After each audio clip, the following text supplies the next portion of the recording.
സാക്ഷ്യത്തിൻ്റെ ചൊവ്വ. ഭയത്തിൽ നിന്ന് വിശ്വാസത്തിലേക്ക്. ജീവിതത്തിൽ ഒരിക്കൽ പോലും ഭയം അനുഭവിക്കാത്തവരാരുമില്ല. അറിയാത്ത കാര്യങ്ങൾ, പരാജയം, നാളെ എന്താകുമെന്ന് തുടങ്ങിയ ചിന്തകൾ എല്ലാം ഭയമുണ്ടാക്കും. എന്നാൽ വിശ്വാസികളായ നമുക്ക് ദൈവത്തിൻ്റെ ശക്തമായ വാഗ്ദാനമുണ്ട്. ദൈവം നമുക്ക് ഭയത്തിൻ്റെ ആത്മാവല്ല, ശക്തിയുടെയും സ്നേഹത്തിൻ്റെയും ആത്മനിയന്ത്രണത്തിൻ്റെയും ആത്മാവാണ് തന്നിരിക്കുന്നത്. ഈ വചനം നമ്മെ ഓർമ്മിപ്പിക്കുന്നത് ഭയം ദൈവത്തിൽ നിന്നുള്ളതല്ല, മറിച്ച് ദൈവം നമുക്ക് ധൈര്യവും ശക്തിയും സമാധാനവും തന്നിരിക്കുന്നു. ഒരു പെൺകുട്ടിയുടെ കഥ പങ്കിടാൻ ആഗ്രഹിക്കുന്നു. ഒരിക്കൽ അവളുടെ ജീവിതത്തിൽ ഒരു കാലഘട്ടം വന്നപ്പോൾ ഭയം അവളെ മുഴുവൻ കീഴടക്കി. ജോലി നഷ്ടപ്പെട്ടു, ബില്ലുകൾ അടയ്ക്കാൻ പണമില്ല, കുടുംബത്തെ എങ്ങനെ സഹായിക്കും എന്നൊരു ചിന്ത. വിഷാദവും ആശങ്കയും അവളെ നിയന്ത്രിച്ചു. അവൾ പ്രാർത്ഥനയും വചന പഠനവും തുടങ്ങി.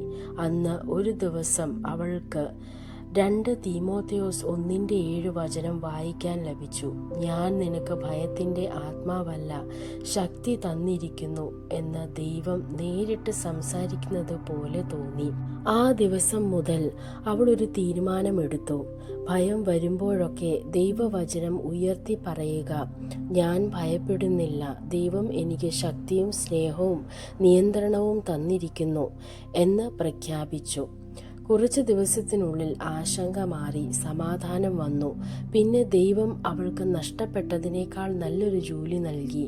ഇന്ന് അവളുടെ സാക്ഷ്യം ശക്തമാണ്. ഭയം ജീവിതത്തെ പിടിച്ചടക്കാൻ ശ്രമിച്ചപ്പോൾ ദൈവത്തിൻ്റെ വാഗ്ദാനങ്ങളിൽ വിശ്വാസം അവളെ മോചിപ്പിച്ചു. നിങ്ങൾക്കും ഇങ്ങനെ ഒരു അനുഭവമുണ്ടോ? ഭയം യഥാർത്ഥമാണെങ്കിലും അത് നിങ്ങളുടെ ജീവിതം നിയന്ത്രിക്കേണ്ടതില്ല. യേശു നിങ്ങൾക്ക് മനസ്സിലാവാത്ത സമാധാനം നൽകുന്നു. ഭയം വരുമ്പോൾ ദൈവവചനം പ്രഖ്യാപിക്കൂ, പ്രാർത്ഥിക്കൂ. ദൈവം എല്ലാം നന്മയ്ക്കായി പ്രവർത്തിക്കുന്നു എന്ന് വിശ്വസിക്കൂ. ദൈവം നിങ്ങളെ അനുഗ്രഹിക്കട്ടെ.